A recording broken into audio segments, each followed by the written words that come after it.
Perkenalkan, nama saya Ferdi Ardensa Santuri. Saya di sini ingin mereview 10 jurnal karya ilmiah. Judul yang pertama yaitu Rancang Bangun Tongkat Pintar Smart Chain untuk Penyandang Tunanetra berbasis IoT dengan peringatan getaran dan pelacak GPS. Jurnal tersebut diterbitkan pada tahun 2004. Apa yang dilakukannya? Penelitian ini bertujuan merancang dan membangun prototipe tongkat pintar untuk membantu mobilitas penyandang tunanetra. Mengapa dilakukan penelitian tersebut? Penyandang tunanetra menghadapi risiko cedera saat berpegangan mandiri. Tongkat konvensional tidak dapat mendeteksi halangan di atas ketinggian dada. Maka dari itu diperlukannya alat tersebut. Bagaimana melakukannya? Komponen utama yang digunakan yaitu Node MCU SP32 sebagai microcontroller, yang kedua sensor ultrasonik HCS R04, yang ketiga aktuator motor getaran vibrator, yang keempat platform IoT sebagai aplikasi BIM. Proses kerjanya yaitu sensor ultrasonik terus memindai lingkungan, yang kedua jika sensor deteksi halangan bisa 1-5 meter, SP32 akan menampilkan motor getaran semakin kuat jika objek semakin dekat. Apa manfaat penelitian tersebut? Yang pertama, meningkatkan kemandirian dan rasa percaya diri penyandang tunanetra saat bepergian. Yang kedua, mengurangi risiko cedera akibat benturan atau jatuh korban. Yang ketiga, memberikan rasa aman bagi keluarga perawat melalui fitur pelacakan lokasi secara real time. Apa hasilnya? Hasil pengujian prototipe diharapkan menunjukkan yang pertama, sensor ultrasonik mampu mendeteksi halangan dengan akurasi 99% pada jarak 20 cm sampai 200 cm.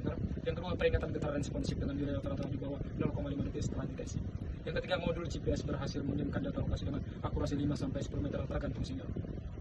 Judul yang kedua yaitu implementasi sistem kendali perangkat rumah, lampu, dan kipas angin menggunakan perintah suara berbasis IoT untuk penyandang disabilitas motorik. Jurnal tersebut diterbitkan pada tahun 2004. Apa yang dilakukannya? Penelitian ini bertujuan merancang sistem otomatisasi rumah sederhana yang memungkinkan pengguna mengontrol perangkat elektronik. Mengapa dilakukannya? Penyandang disabilitas motorik seringkali bergantung pada orang lain untuk melangkah tugas-tugas dasar seperti menyalakan atau mematikan lampu dan kipas angin. Bagaimana melakukannya? Komponen utama yang digunakan sebagai microcontroller yaitu Node MCU ESP8256 dan aktuator modul relay 2 channel untuk mengontrol dua perangkat. Dan yang ketiga, platform IoT sebagai aplikasi BIM dan FTTT. Proses kerjanya yaitu yang pertama, pengguna memberikan perintah suara ke smartphone untuk menyalakan lampu dengan mengatakan OK Google. Yang kedua, Google Assistant melangkah perintah ke dan meneruskannya ke ranah FTTT. Apa manfaatnya? Memberikan kemandirian penuh kepada pengguna untuk mengontrol lingkungan kamar mereka tanpa perlu bantuan fisik. Yang kedua, meningkatkan kenyamanan dan kualitas hidup penyandang disabilitas motorik. Yang ketiga, mengurangi beban kerja perawat atau anggota keluarga. Apa hasilnya?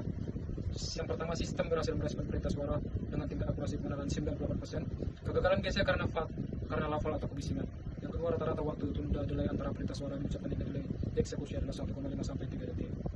Judul yang ketiga yaitu implementasi sistem peringatan suara lingkungan, bel rumah, dan alarm tangis bayi menjadi notifikasi visual dan getaran berbasis IoT untuk penyandang tunarungu. Jurnal tersebut diterbitkan pada tahun 2004. Apa yang dilakukannya? Penelitian ini bertujuan merancang sebuah sistem dapat mendeteksi suara-suara krusial di lingkungan rumah dan mengubahnya menjadi peringatan yang dapat diterima oleh penyandang tunarungu. Mengapa dilakukannya? Penyandang tunarungu atau dengan gangguan pendengaran berat tidak dapat merespon peringatan auditori atau suara. Hal ini menyebabkan mereka kehilangan informasi penting seperti adanya tamu di pintu rumah atau kondisi darurat anak tangis bayi. Bagaimana melakukannya? Komponen utama yang digunakan yaitu microcontroller SP32, yang kedua sensor mikrofon AG modul Max 9814 atau INPB441, aktuator lampu strobo LED berlayar tinggi, dan platform IoT seperti aplikasi BIM. Apa manfaatnya? Meningkatkan kesadaran pengguna terhadap kejadian penting di rumah yang biasanya ditandai dengan suara. Yang kedua, meningkatkan kecepatan respon pengguna, misal membuka pintu atau memeriksa bayi. Apa hasilnya? Sistem berhasil mengidentifikasikan suara dalam rumah dengan akurasi 95% dan suara tangis bayi dengan akurasi 85%. Yang kedua, lampu strobo dan notifikasi getaran berhasil tervisual dalam 1-5 detik. Yang ketiga, sistem mampu membedakan suara terkait dari kebisingan latar belakang umum, misal suara dan TV. Judul yang keempat yaitu implementasi sistem kendali kursi roda listrik menggunakan sensor giroskop gerakan kepala berbasis ESP32 untuk penyandang disabilitas motorik berat. Jurnal tersebut diterapkan pada tahun 2003. Apa yang dilakukannya? Penelitian ini bertujuan merancang dan mengimplementasikan sistem navigasi alternatif untuk kursi roda listrik. Mengapa dilakukannya? Penyandang disabilitas motorik berat seperti quadriplegia lumpuh total dari leher ke atas dan bawah tidak memiliki kemampuan motorik tangan untuk mengoperasikan joystick standar. Bagaimana melakukannya? Komponen utama yang digunakan yaitu ESP32 sebagai microcontroller, sensor MPU65, sensor giroskop dan akselerometer, aktuator driver motor L298N, dan sumber daya baterai pack terpisah atau tap dari arti kursi roda. Apa manfaatnya? Memberikan kemampuan mobilitas dan kemandirian bagi pengguna yang tidak bisa menggunakan joystick. Yang kedua, meningkatkan kualitas hidup dan interaksi sosial pengguna. Yang ketiga, mengurangi ketergantungan total pada perawat caregiver untuk berpindah tempat. Apa hasilnya? Yang pertama, sensor MPU6050 bayarin besok. Stopkan itu, berlanjut nanti. Sensor MPU 6050 memiliki akurasi pembacaan sudut kemiringan rata-rata 95%. Sistem mampu merespon gerakan kepala menjadi aktuasi motor dengan waktu tunda delay rata-rata 0,70 detik. Yang ketiga, pengujian fungsional sistem berhasil menggerakkan kursi roda maju, belok kanan kiri, berhenti, posisi netral. Judul yang kelima yaitu Prototype Smart Pillbox kotak obat pintar berbasis Note MCU SP826 dengan peringatan visual dan monitoring kepatuhan via aplikasi BLIM. Apa yang dilakukannya? Penelitian ini merancang sebuah kotak obat pintar Smart Pillbox untuk membantu pasien mengelola jadwal minum obat. Mengapa dilakukannya? Lansia pasca stroke atau penyandang disabilitas kognitif ringan misal demensia awal sering lupa jadwal minum obat salah mengambil dosis atau minum dosis ganda. Hal ini dapat membahayakan kesehatan mereka. Bagaimana melakukannya? Komponen pertama yaitu microcontroller Note MCU SP826 dan modul RTC Real Time Clock DS2331, indikator LED untuk tiap kompartemen dan buzzer alarm suara, sensor limit switch atau sensor magnetik untuk deteksi tutup. Proses kerjanya, modul RTC melacak waktu secara offline, Note MCU mengaktifkan LED di kompartemen, dan sistem menunggu input dan limit switch. Apa manfaatnya? Meningkatkan tingkat kepatuhan adherensi minum obat pasien. Yang kedua, mencegah risiko overdose atau dosis terlewat. Yang ketiga, memberikan ketenangan pikiran peace of mind bagi keluarga perawat melalui fitur monitoring jarak jauh. Apa hasilnya? Yang pertama, modul RTC DS2331 menunjukkan akurasi waktu 100% selama 48 jam pengujian. Yang kedua, alarm LED dan buzzer berhasil aktif 100% sesuai jadwal yang diseret pada BLIM. Sensor limit switch memiliki akurasi 100% dalam mendeteksi bukaan tutup. Notifikasi status di minum terlewat berhasil terkirim ke aplikasi BLIM. Dari judul pertama disimpulkan kelebihannya. Yang pertama, memberikan deteksi halangan multidimensi depan atas bawah tidak seperti tongkat biasa. Yang kedua, integrasi GPS dan tombol SOS memberikan lapisan keamanan ganda. Yang ketiga, umpan balik haptik putar lebih intuitif bagi tunanetra dibandingkan umpan balik suara yang bisa terganggu bising lingkungan. Kekurangannya yang pertama, kinerja sistem pelacakan GPS dan notifikasi SOS sangat bergantung pada kualitas sinyal seluruh batu. Daya tahan baterai menjadi isu kritis, tongkat perlu diisi ulang secara rutin. Yang kedua, penambahan komponen elektronik dapat menambah bobot tongkat, mungkin mengurangi kenyamanan. Dari judul yang kedua, kelebihannya yang pertama, sistem kontrol sangat intuitif dan hands-free, bebas gangguan, ideal untuk pengguna dengan keterbatasan motorik ekstrim. Yang kedua, biaya implementasi relatif murah karena memanfaatkan smartphone pengguna yang sudah ada dan platform gratis, Blink FTTT. Kekurangannya, sistem 100% bergantung pada koneksi internet Wi-Fi yang stabil baik di sisi smartphone maupun di sisi Note MCU. Dari judul ketiga, kelebihan yang pertama, memberikan peringatan ganda visual dan getar sehingga meningkatkan kemungkinan peringatan tersebut diterima oleh pengguna. Yang kedua, mengatasi masalah krusial terkait keselamatan alarm dan interaksi sosial di rumah. Yang ketiga, dapat dikembangkan untuk mendeteksi suara lain seperti alarm gelaran atau bunyi mikrowave selesai. Kekurangannya yaitu tantangan terbesar adalah akurasi deteksi suara false positif, alarm palsu karena suara mirip atau false negatif gagal deteksi mungkin terjadi. Yang kedua, sistem sangat bergantung pada penempatan mikrofon.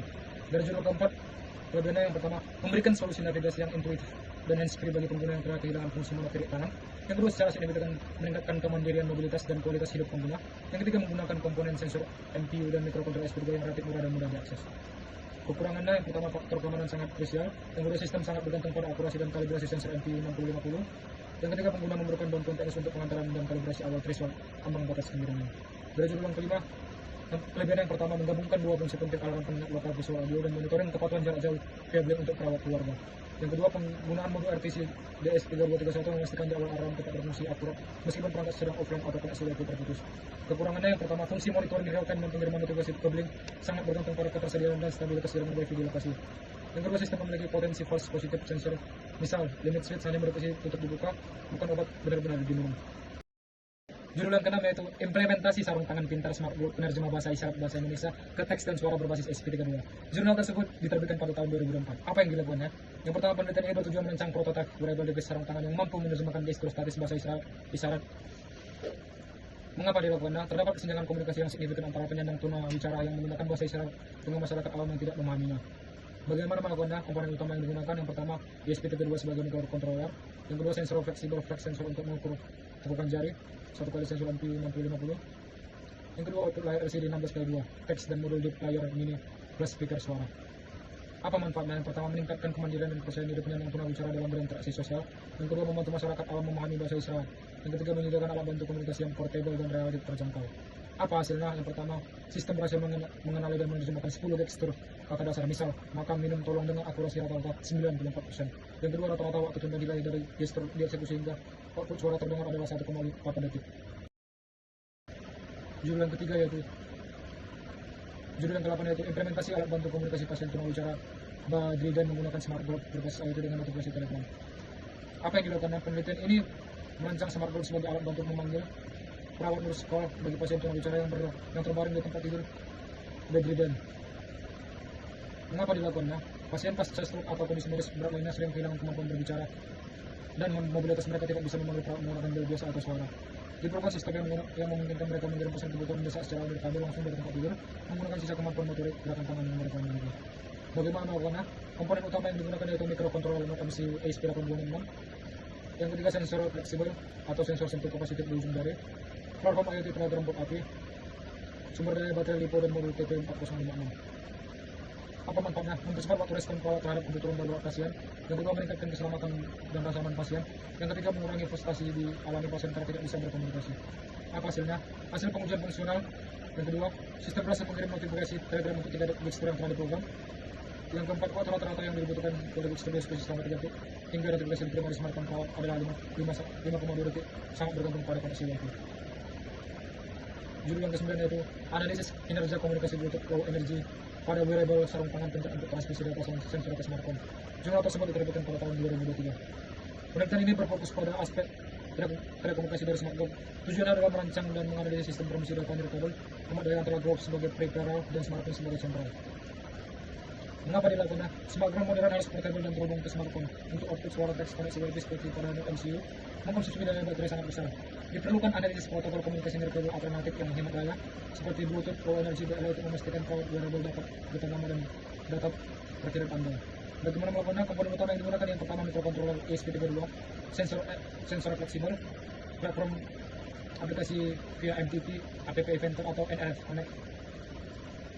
Apa manfaat dari penelitian tersebut? Yang pertama, menghasilkan desain transmisi data nirkabel yang hemat energi untuk smartphone. Yang kedua, mengetahui batasan dan kinerja optimal BLE untuk aplikasi wearable. Perlukan analisis protokol komunikasi nirkabel alternatif yang hemat daya, seperti Bluetooth Low Energy BLE untuk memastikan perawat wearable dapat data nama dan data perkiraan Anda. Bagaimana melakukannya? Komponen utama yang digunakan yang pertama microcontroller ESP32, sensor fleksibel, platform aplikasi via MTP, app Inventor atau NRF Connect. Apa manfaat dari penelitian tersebut? Yang pertama, menghasilkan desain transmisi data nirkabel yang hemat energi untuk smartphone. Yang kedua, mengetahui batasan dan kinerja optimal BLE untuk aplikasi wearable di dengan data. Yang ketiga, data analisis dapat menjadi acuan untuk pengembangan smartphone versi komersial finansial. Apa hasilnya? Yang pertama, konsumsi daya rata-rata ESP32 saat transmisi BLE aktif adalah 38 mA, jauh lebih rendah dari Wi-Fi di 80-120 mA. Yang kedua, jarak jangkau BLE stabil hingga 15 meter di ruang terbuka. Yang ketiga, latensi rata-rata pengiriman paket data sensor ke smartphone adalah 90 mDpt. Judul yang ke-10 yaitu rancang bangun dual mode smart glove, penerjemah isyarat dan kendali perangkat smartphone via protokol MQTT. Jurnal tersebut diterbitkan pada tahun 2024. Apa yang dilakukannya? Penelitian ini merancang smartphone multifungsi yang memiliki 2 mode operasi yang dapat diganti menggunakan tombol toggle. Mengapa dilakukannya? Penyandang tunawicara tidak hanya kesulitan berkomunikasi, tetapi juga kesulitan mengontrol lingkungan berbasis suara. Voice control yang kini populer dengan menggabungkan fungsi komunikasi dan fungsi kontrol Dexter dalam satu alat. Kemandirian pengguna dapat ditingkatkan secara drastis baik dalam aspek sosial maupun domestik, kegiatan di rumah. Bagaimana melakukan komponen utama yang digunakan yaitu microcontroller ESP32, sensor fleksibel dan MPU 6050, output SCD16K2, dan protokol MQTT yang terhubung ke beberapa misal emas itu. Apa manfaat yang pertama? Menciptakan satu perangkat wearable multifungsi. Yang kedua, memberikan pengguna tunawicara kemampuan alternatif untuk mengontrol perangkat smartphone selain via suara. Yang ketiga, meningkatkan kemandirian pengguna secara holistik, komunikasi dan lingkungan. Apa hasilnya? Yang pertama, sistem berhasil menjalankan kedua mode secara bergantian. Yang kedua, mode komunikasi berhasil mengenali 5 Dexter data. Yang ketiga, mode kontrol berhasil mengontrol relay lampu via MPPT dengan rata-rata delay Dexter hingga delay 2-3 detik.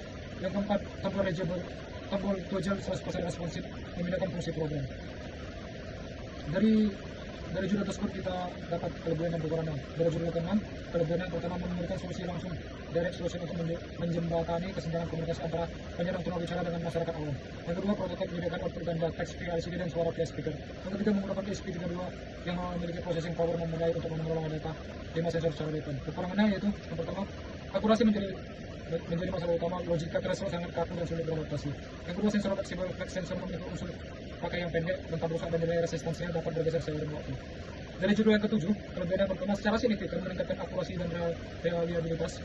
Yang kedua, model machine learning seperti KKN lebih adaptif dan dapat dilatih untuk mengenali variasi Dexter yang penggunaan berbeda.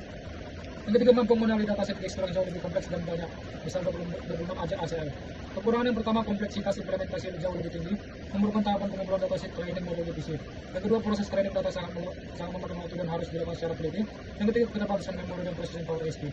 Dari judul yang ke-8, kelebihan yang pertama, fokus proyek sangat spesifik dan memecahkan masalah krusial di lingkungan medis perawatan. Yang kedua, implementasi lebih sederhana karena hanya perlu mengenali 3-4 Dexter kunci. Yang ketiga, integrasi IoT notifikasi Telegram sangat praktis, memungkinkan perawat menerima peringatan di smartphone mereka dari mana saja. Kekurangan yang pertama, ketergantungan sangat tinggi pada koneksi Wi-Fi. Yang kedua, data baterai menjadi isu krisis. Ketiga, ada risiko false alarm jika Dexter yang tidak sengaja, misal saat pasien tidur. berbasis sebagai gestur panggilan darurat. Dari judul yang ke-9, kelebihan pertama, topik sangat relevan dengan keilmuan dan telekomunikasi, berfokus pada analisis kinerja jaringan merkabel wireless. Yang kedua, fokus pada BLE sangat tepat untuk perangkat wearable karena konsumsi dayanya jauh lebih rendah daripada WiFi. Yang ketiga, menghasilkan data analisis kuantitatif QoS, latensi, throughput, jangkauan, dan konsumsi daya. Kekurangan yang pertama, proyek ini tidak menghasilkan produk jaringan fungsional bagi pengguna akhir. Yang kedua, cakupan scope proyek terbatas hanya pada lapisan transmisi data. Yang ketiga, aplikasi di smartphone sebagai penerima dikembangkan secara custom via MQTT. Jadi dari judul ke-10, kelebihan pertama, nilai inovasi tinggi karena menggabungkan dua fungsi, komunikasi dan kontrol IoT dalam satu perangkat. Yang kedua, memberikan kemandirian ganda bagi pengguna, kemandirian sosial dan kemandirian domestik. Yang ketiga, pengguna protokol MQTT adalah standar industri IoT yang ringan, cepat dan aman untuk kembali smartphone. Kekurangan yang pertama, tingkat kompleksitas perangkat lunak sangat tinggi. Yang kedua, risiko false trigger tinggi. Yang ketiga, user experience UX harus dipikirkan matang-matang. Yang keempat, perangkat menjadi sangat bergantung pada konektivitas baiknya untuk fungsi MQTT dan keandalan MQTT Broker. Sekian review 10 jurnal saya. Terima kasih.